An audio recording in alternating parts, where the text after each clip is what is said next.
Have you ever wondered what happens when someone disappears without a trace?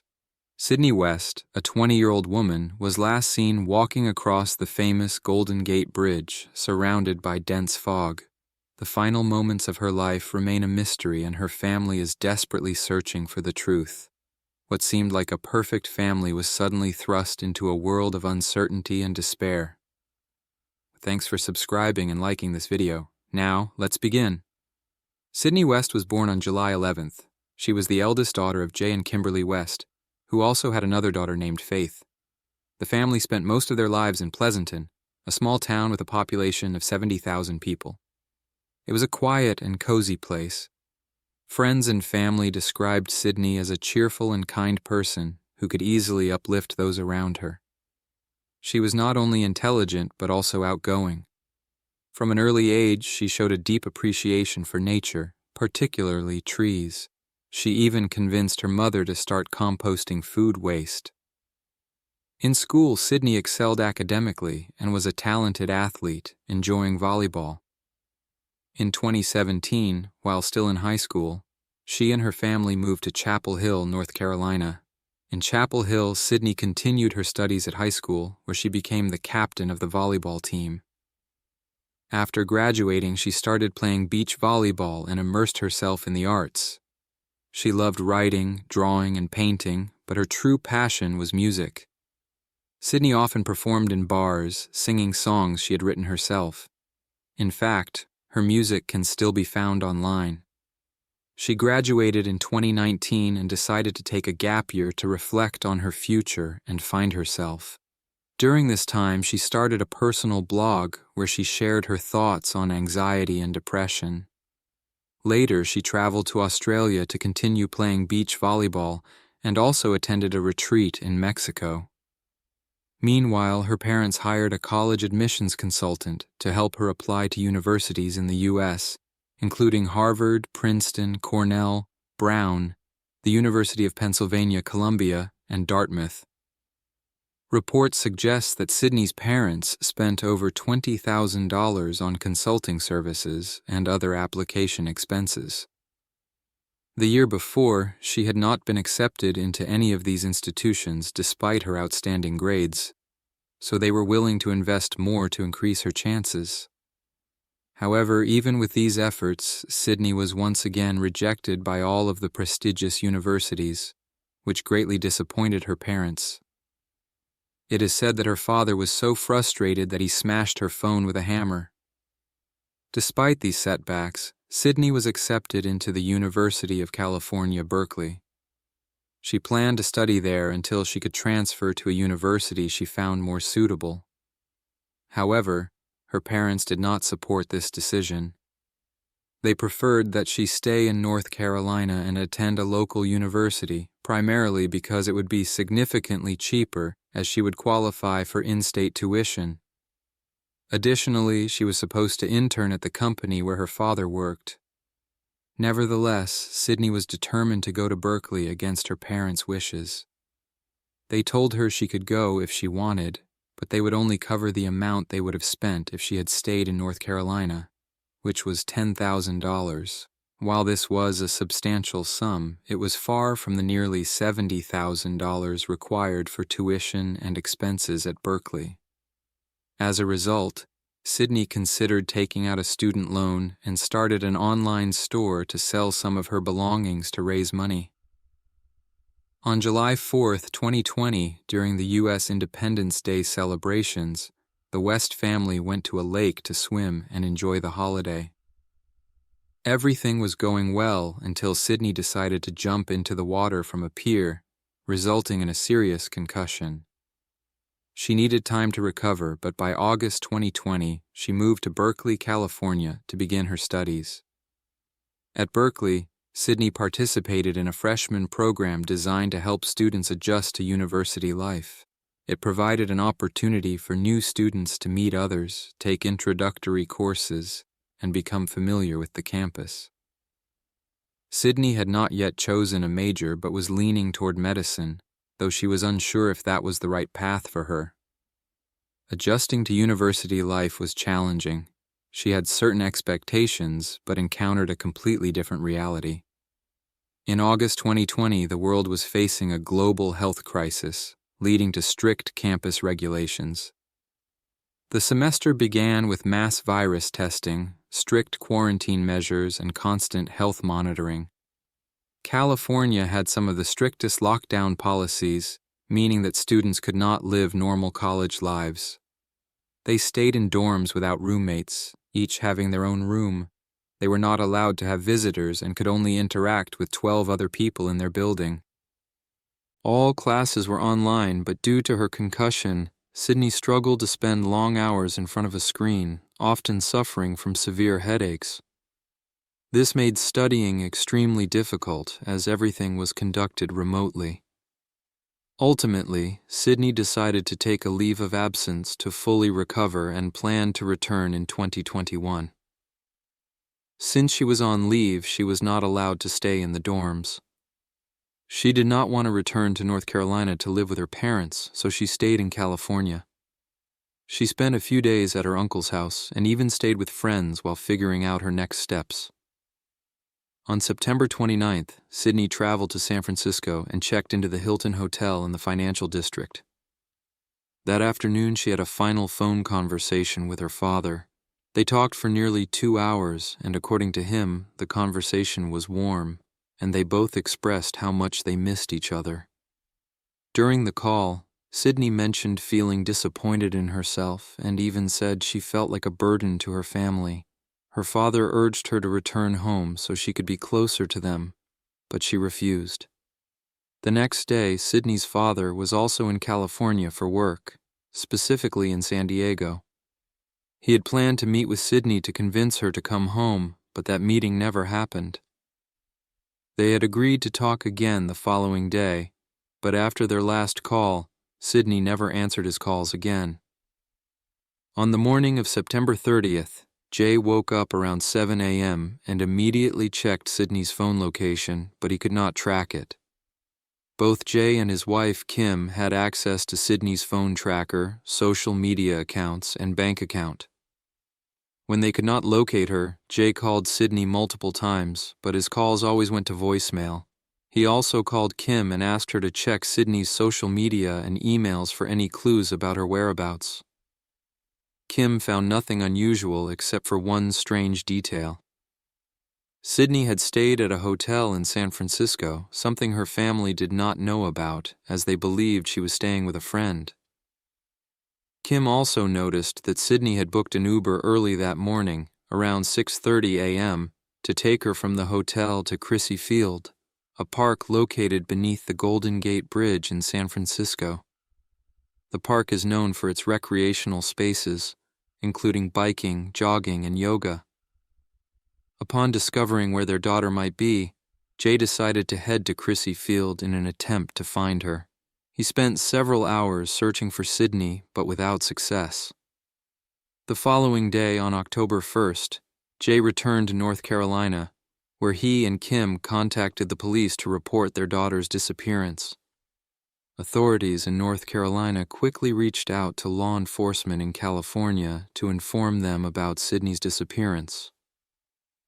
The first step taken by detectives in San Francisco was to question the Uber driver who had dropped Sydney off at Crissy Field on the morning of September 30th. The driver fully cooperated with the authorities and was ruled out as a suspect early in the investigation.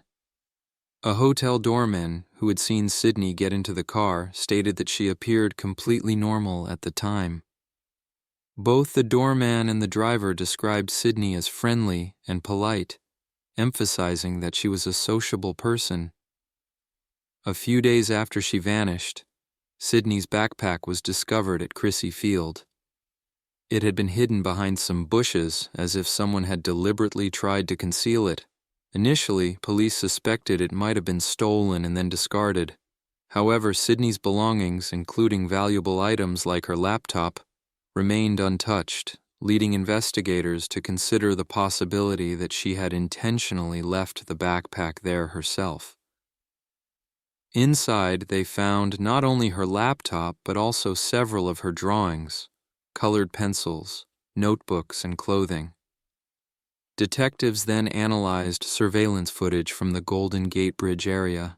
The footage showed Sydney walking across the bridge with her backpack, wearing black leggings, a hoodie, and dark green sneakers.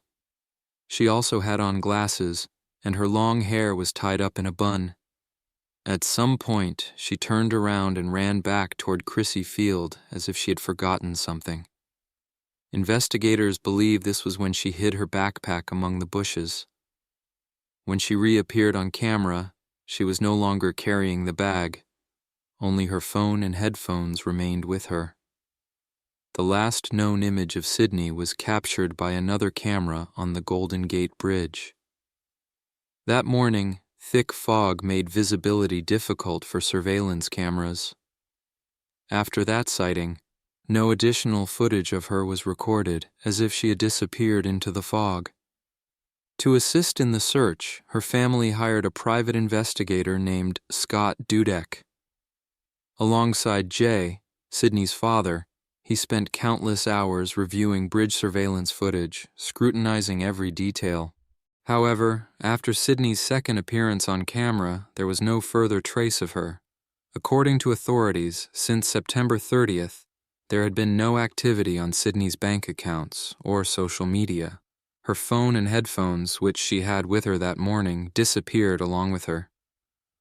Family members revealed that when they lived in California, the Golden Gate Bridge had been one of Sydney's favorite places.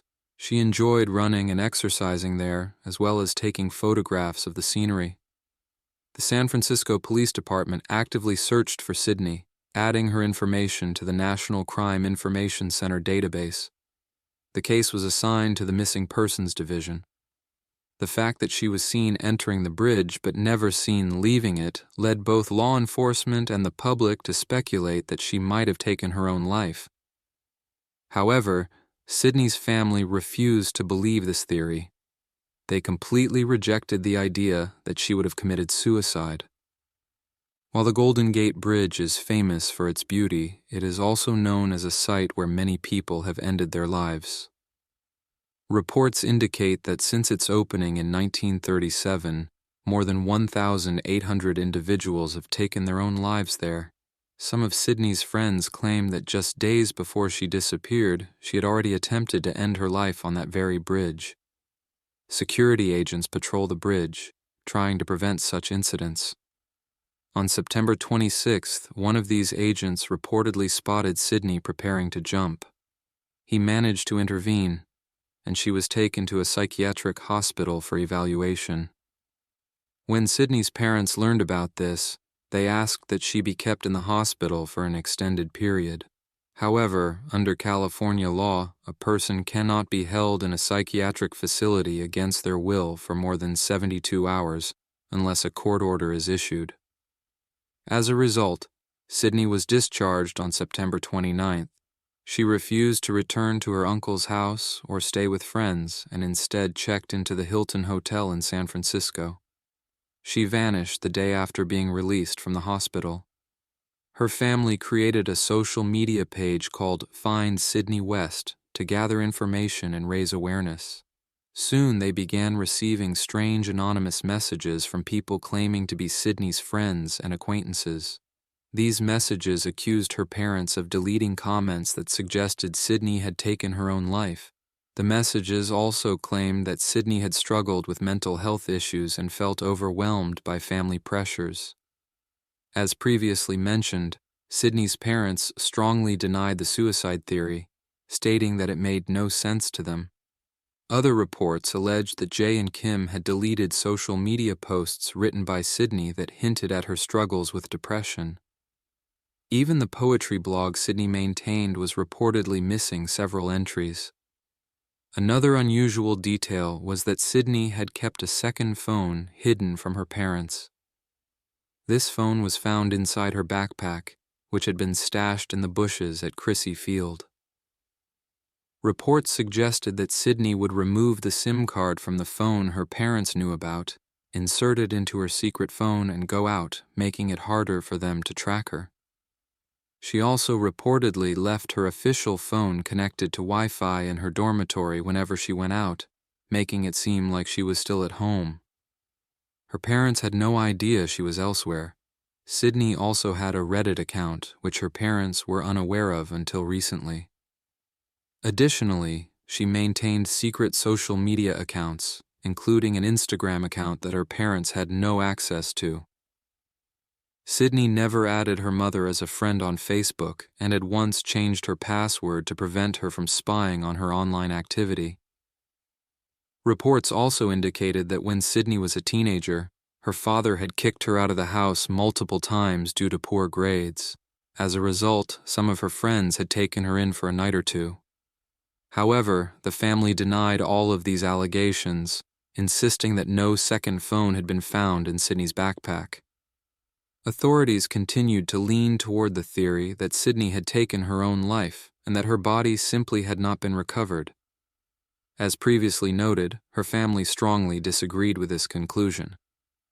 Regarding the case of Sydney West, it's worth noting that while the San Francisco Police Department keeps an open line for tips, her family prefers that any information be directed to Scott Dudek, the private investigator they hired. Some following the case believe this could hinder the police investigation. As you may know, Sydney's parents reject the theory that she took her own life and that her body was carried away by the waters beneath the Golden Gate Bridge.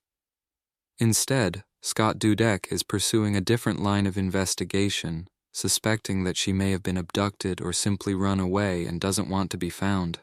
It's important to remember that none of the bridge's cameras captured Sydney leaving, only arriving. No witnesses have come forward claiming to have seen her exit the bridge either. Because of this, Scott argues that she most likely left by car, which would explain why there is no footage of her departure. Throughout the investigation, the San Francisco Police Department has received numerous reports of alleged sightings of Sydney. Each has been checked and investigated, but none have led to anything substantial.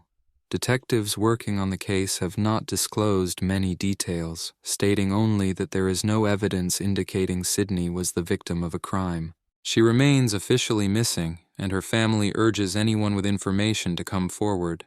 Currently, a $25,000 reward is being offered for any leads that help locate her. What do you think happened to Sydney? Did she take her own life? Was she abducted? Or did she simply vanish to start anew? Thanks for your like and subscription. You can check out another video on the screen. See you soon.